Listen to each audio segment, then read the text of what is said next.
Listen, there's some real trash out there. I'm talking about some real, unfiltered, unapologetic shit. Shit that developers knew was shit and they still put it out. Now, I don't know about you, but the first thing that I do when I'm unsure about a game and want to check it out is I check the reviews. The thing is, there are literally hundreds of reviews to sift through for every single game. So in an attempt to save us all time, Metacritic came along and compiled all of those reviews together into one single overall score, or metascore. It's a pretty handy tool, but it's also not an exact science. The reason being that these reviews are written by humans. And if there's one thing we should all know about humans is that we are wrong. Like, a lot of the time. But stand down, I hear you. How can a review be wrong when it's a personal opinion? I hear you, and there's no doubt in my mind that at the time of writing the reviews, their feelings were genuine. The problem is though, where those opinions come from. See, we humans are imperfect. We're not like machines or computers that can evaluate something just at its core. We are subject to things like outside influence, nostalgia, expectation, and other emotions that inhibit our ability to pass judgment on something in its purest form. Now, not for 1 second am I saying that reviews shouldn't be opinionated and shouldn't reflect human emotion. What I'm suggesting is that because of this, sometimes great games wind up with bad metascores. One that perhaps doesn't reflect reality, and then suckers like me, who use that score to decide whether to buy a game or completely ignore it, wind up missing out on some great gaming experiences. So with that in mind, today I'm bringing you 6 great games with bad review scores.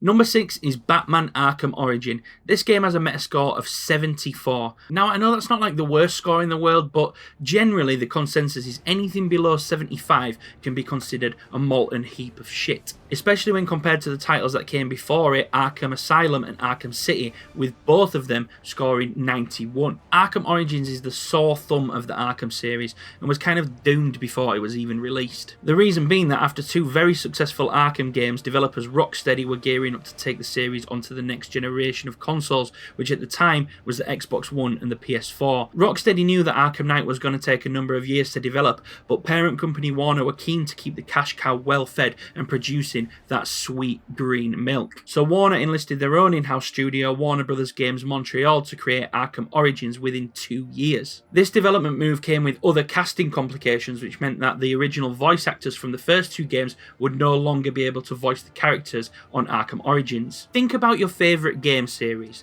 Now imagine that the next one in the series is going to be created by a completely different developer, and the voice actors that you've come to know and love, they're gone as well. And guess what else? The new team has only 2 years to turn this thing around. Nobody fucking wants that. I get it. And it doesn't exactly pump the fans and the critics full of confidence about what's to come. And it's for all of those reasons that this game was tainted.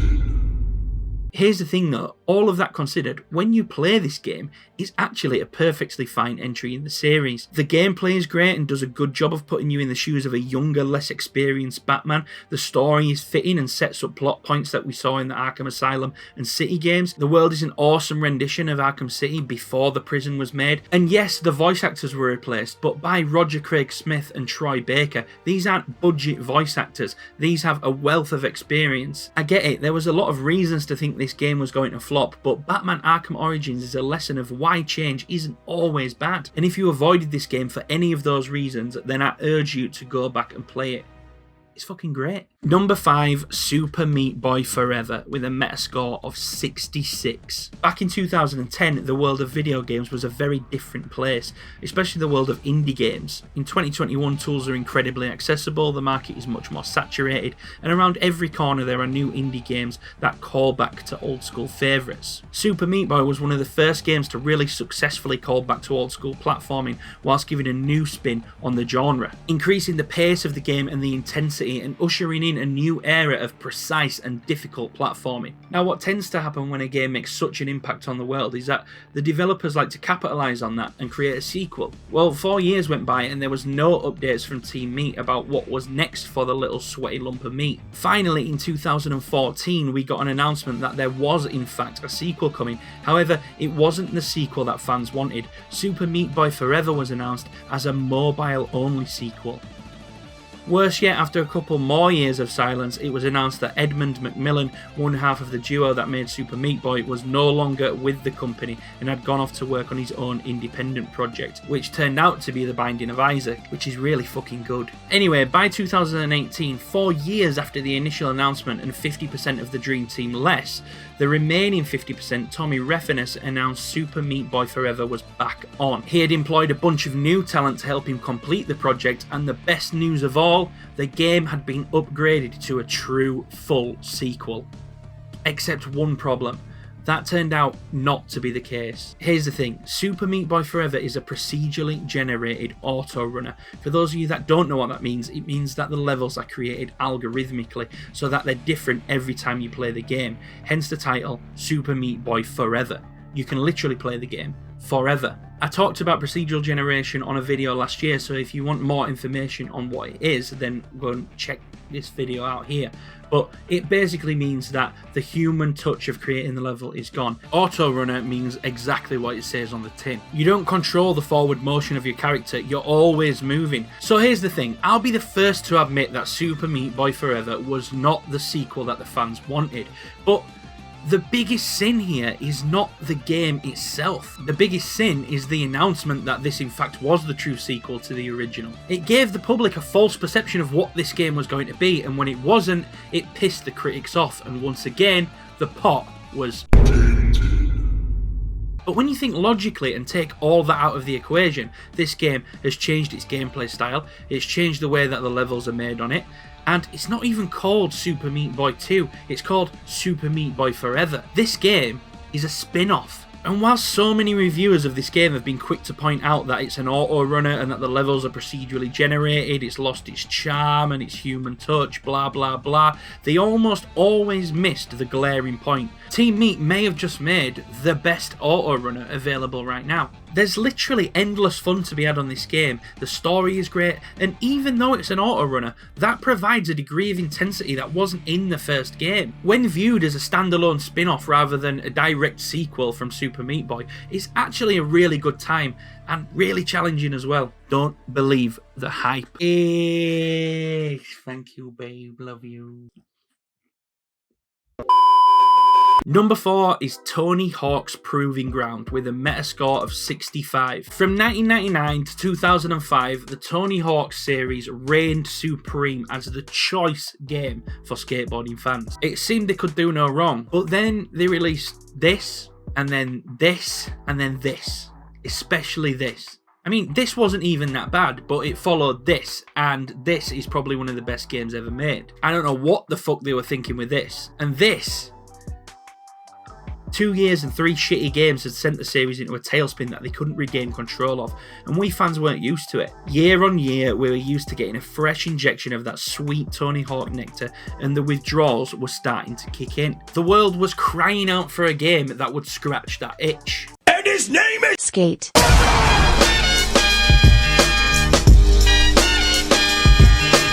Skate smashed expectations, and whilst it did come with problems of its own, the fresh take on gameplay was enough to turn the heads of even the most loyal Tony Hawk's Pro Skater fans. And worse yet for the Tony Hawk's franchise, Skate dropped just 1 month before Proving Ground came out. The tailspin, the decline, and finally the release of Skate was the final nail in the coffin that left this game. Most of the fans and critics just expected another shit game at this point, and the rest of us were playing Skate. It was a dark time for the franchise, but actually, Proving Ground is a very respectable entry in the series. The thing about us fickle humans is that when we don't want to like something, we just won't. This is far and away the best game in the franchise since Underground 2. It's the direction the game should have taken straight away. Character customization was back at its best, the world and missions were not repetitive, and the game managed to find that original charm that it had 2 years earlier. It felt like the necessary care had gone into the game and not one that was just there as a cash cow for Activision. So if, like me and the Tony Hawk's Pro Skater 1 and 2 remake from last year, awoke a beast inside you that's now untethered and searching for a skating game to feast on, there's a good chance that you missed out on a pretty good one because the internet told you to. Number 3, Immortal Redneck, Metascore 70. In a world where first-person shooter games have reached dizzying heights, fluid and smooth gameplay, insane graphical fidelity, high frame rates, low latency, I could understand why a game like Immortal Redneck might find itself sliding down the ranks when steeped against the titans of this genre. But here's the thing, this game isn't trying to be an experience like those. This is essentially a procedurally generated dungeon crawler, but it's an FPS. The idea is to survive as long as you can on each run, and hopefully reach the top of the pyramid. The dungeon layouts are different every time, the loot drops and power-ups are different every time. This isn't a game that's attempting to have the best graphics or most fluid movement.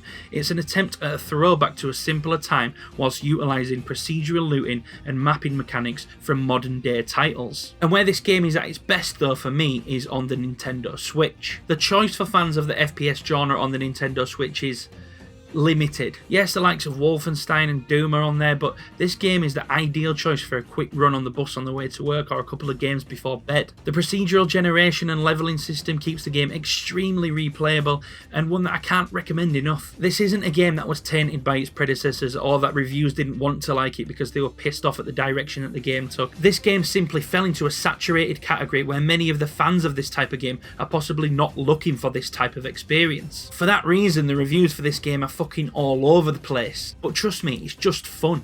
What more do you want from a game than that? Number 2, Days Gone, Metascore 71. When this game was announced and they showed that cool as fuck trailer with the zombie horde chasing Deacon St. John, I was like, fucking yes, this game is a bit of me. It was announced in 2016 and slated for a 2018 release, but it went through a number of delays, which is always a bit of a red flag, and it eventually came out at the back end of April 2019. Now, me and a friend were lucky enough to play some of this game about a month before its release, and it was fucked. The game crashed on me twice in half an hour, deleting my progress, the objective seemed really unclear, and I walked away from that booth at iSeries thinking, have they really fucked this one up? Then the reviews started pouring in and they weren't impressive, so that left the game for me.